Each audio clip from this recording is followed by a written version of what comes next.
the Toronto Star. I'm Reggie Mudler, and this matters.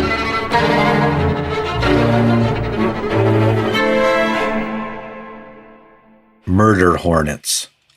The largest hornets in the world. We don't know how they got here, but they're here.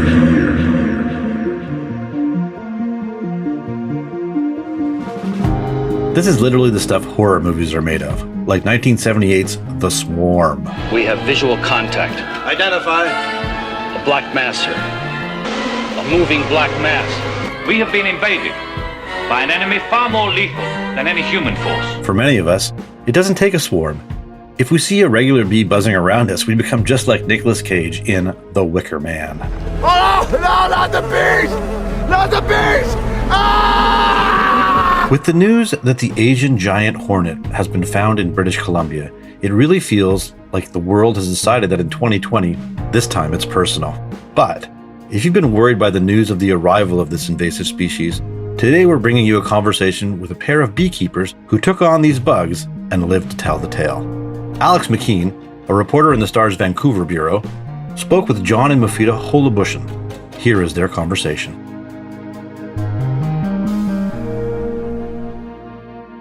John and Moufida, thank you so much for joining us here and coming onto the podcast. Thank you for having us. We're very glad to raise awareness on the Asian giant hornet and bees in general, honeybees and pollinators. Absolutely. First and foremost, murder hornets. That's a name that seems to be sticking for these things. So the two of you have actually met them. Have they earned that moniker? They're big. And they pack more venom than the other stinging insects that we've encountered out there. Whether they murder people, I don't know. They do kill people, between 40 and 50, I think, in Japan every year. But, they're not going out there purposely trying to kill people. That's right. Okay, well, we'll get to your own showdown with this particular hornet in just a moment. But before we do, I was wondering if, for our listeners out east, you can help situate us a little bit. Can you tell us about where you live and the beekeeping community there in Nanaimo, British Columbia?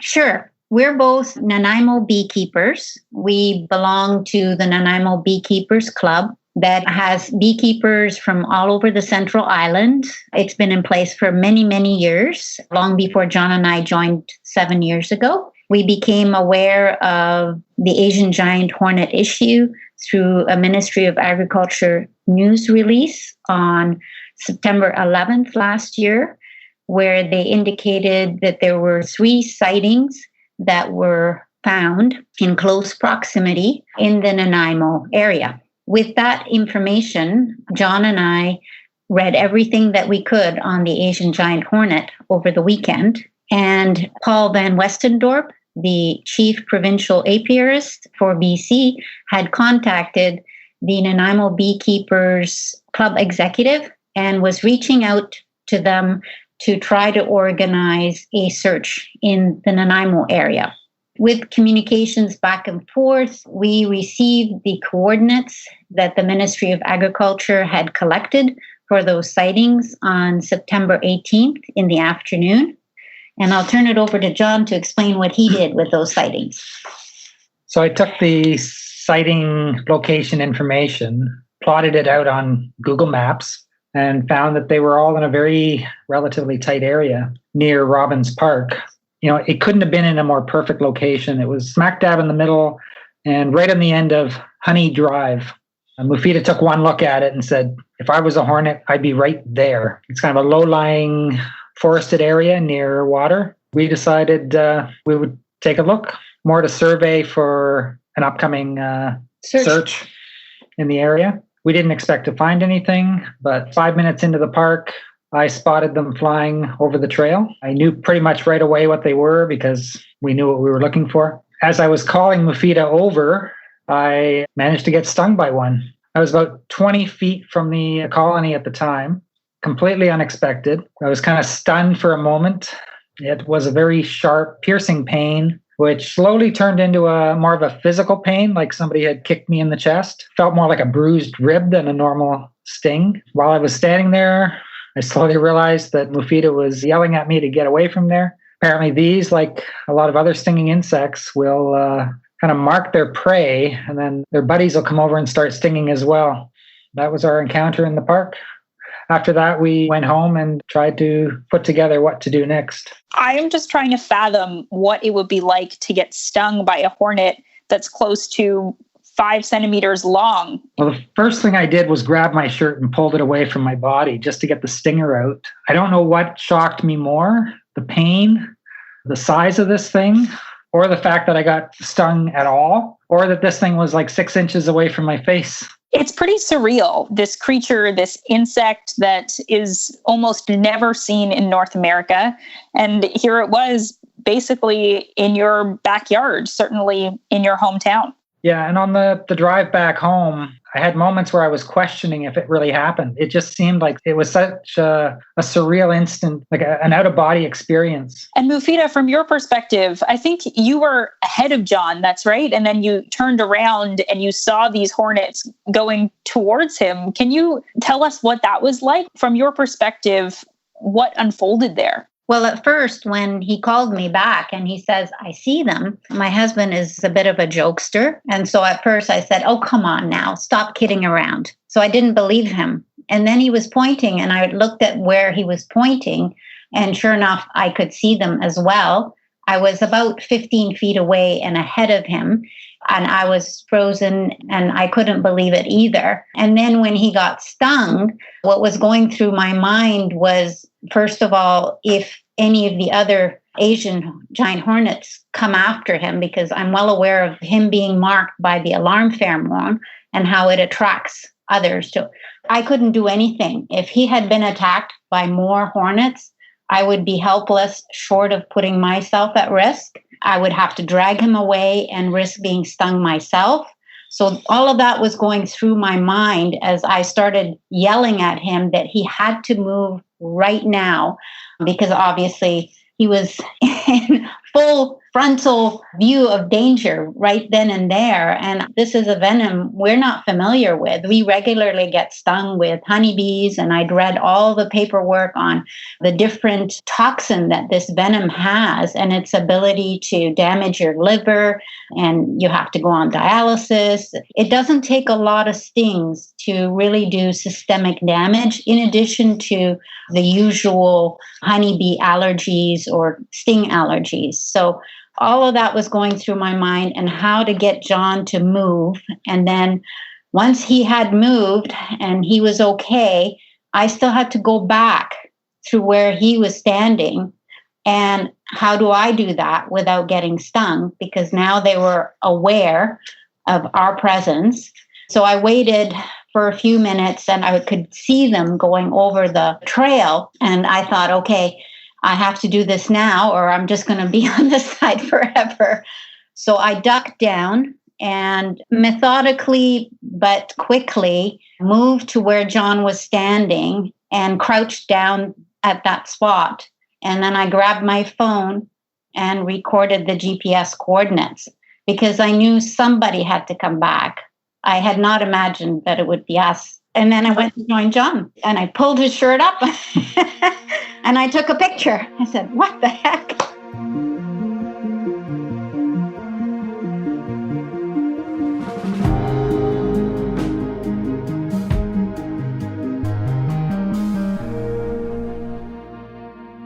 There aren't that many people who, when they discover that there is an Asian giant hornet, the world's largest species of hornet in their area, there aren't a lot of people who would then choose to go looking for them in the first place. But then again, not only did the two of you manage to find this hornet, you also went back there a second time in order to eradicate it. How did that go down? Well, when I got home, John's disbelief that it actually happened turned into him telling me that he had to go back. And I was saying, no, you can't go back. I need to monitor how you're doing because I have no idea what this venom can do to you. And he was hit in the chest. And so I made sure he sat down and he had some Tylenol. And I had to start thinking about, well, this is no longer a search endeavor or initiative that we were trying to organize. We were now in a different kind of initiative, which was to extract and eradicate it. And that's something I knew nothing about because we're beekeepers. We can manage swarms of bees, and we do for the Nanaimo area. But extracting completely different species that is potentially deadly is not something in my experience or John's. And with his desire to go back, I thought, okay, I need some help, and I don't know what I'm doing here. But I recalled that I had a colleague at work. I work for the Ministry of Forest, and he works in the Ministry of Environment. And I knew he was both a beekeeper and an entomologist. And he was on the list of people who had volunteered to help us on the weekend find the nest.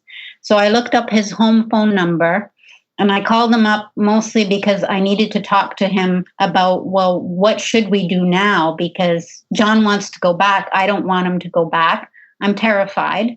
So talking to Conrad, he explained to me that he had experience extracting wasps in his career for pharmaceutical companies, and that he had the equipment and he had a CO2 fire extinguisher, which is what you use to stun hornets. He didn't have experience with Asian giant hornets. However, I had enough confidence in him that I told him, that sounds like a really good idea, but I really, really need to talk to Paul because things are moving a little too fast for something I don't really have a lot of experience in. And so I managed to call Paul Van Westendorp after hours in Vancouver, and he knew Conrad. And so he had confidence in Conrad's abilities, and he gave us some direction in terms of how hard they are to kill. So don't assume that they're dead. If they're frozen, make sure they're in a deep freeze and things like that. And he also gave me a request that if possible, to preserve some samples so they could be studied in terms of their origin. And that makes for a different type of initiative when we went back. We weren't eradicating it, we were extracting it, which is much more involved and takes much more time. And so when I went back to Conrad and he was assembling his equipment and we were all pitching in to get other people informed, John called our bee club president. He also called our bee inspector, and we brought them into the loop. And then we gathered shovels, bags, containers, alcohol to support Conrad in what he had to do. And then we all went back there. And I can honestly tell you, as we were walking back to the nest in the dark now, where we can't even see, with these little flashlights on our heads and in our hands, I was shaking the whole time. Conrad and John located the nest in the dark, and then Conrad started doing what he needed to do to spray it with the fire extinguisher, and he was trying different things that didn't work, like trying to vacuum them the way you would vacuum wasps, but they were too big for the vacuum. So there was a bit of trial and error for him and for us. And I did what I could to keep myself from shaking. So I tried to film it. And then John and our bee club president, Peter, who came, tried to help by taking the samples that Conrad was taking out by hand and putting in alcohol and moving them to all the various containers that we cobbled together from our house. I should note that the reason I wanted to go back and was insisting on going back was because I felt I needed some evidence, either a photo or a specimen, because I figured there was absolutely no way anybody was going to believe us. It's a hard story to believe. This is a species of wasp, like we've said, that hadn't been seen in North America, I believe, prior to last year. It's such a bizarre looking insect. It's big, it looks prehistoric, cartoonish. But that being said, Paul had no trouble believing me at all when I told him we found the nest. Neither did Conrad.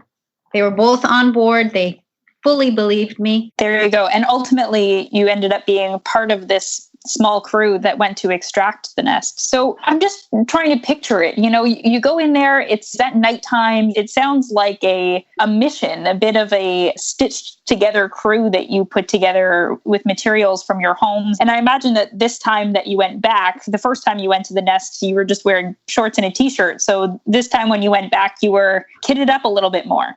We were wearing our Our winter clothes underneath our bee suits. These things have 1/4-inch stingers, so they'll go through most clothing. It's a pretty remarkable sight to imagine. And I think Conrad was stung 7 times. That's not fun. I can't believe he didn't react more than he did at the time, because I did bring the second time around the EpiPen, and I was quite prepared to jab him or call 911 just because he's an entomologist and he has experience with honeybees and wasps. There's no guarantees that he would not have succumbed to the toxins. Right. And an entomologist, of course, is a person who studies insects.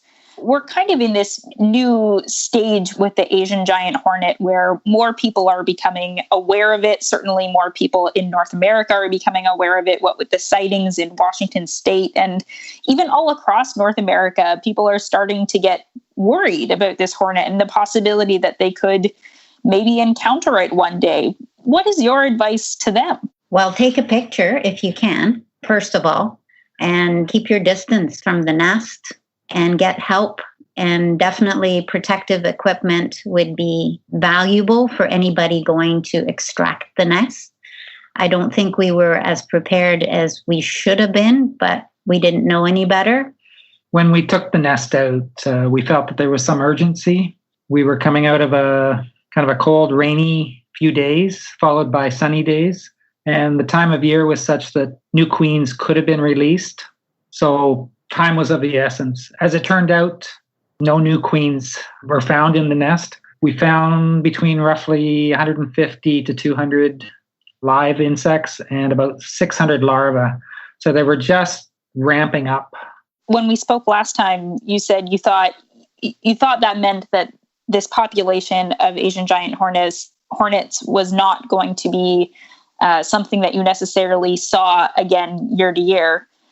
Then again, as the scientists have said, the entomologists who study creatures like this have said, you wouldn't necessarily know until later this year whether the hornets had managed to reproduce, because they're not active during the winter at all.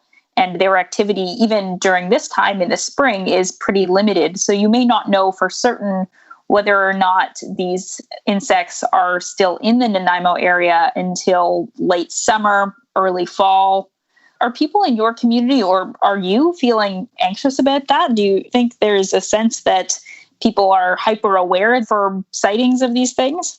I think after the murder hornet news release, they might be sensitized for sure. I'm feeling a little bit anxious to see the end of summer happen without any sightings, because that is going to be when we discover whether they're there or not.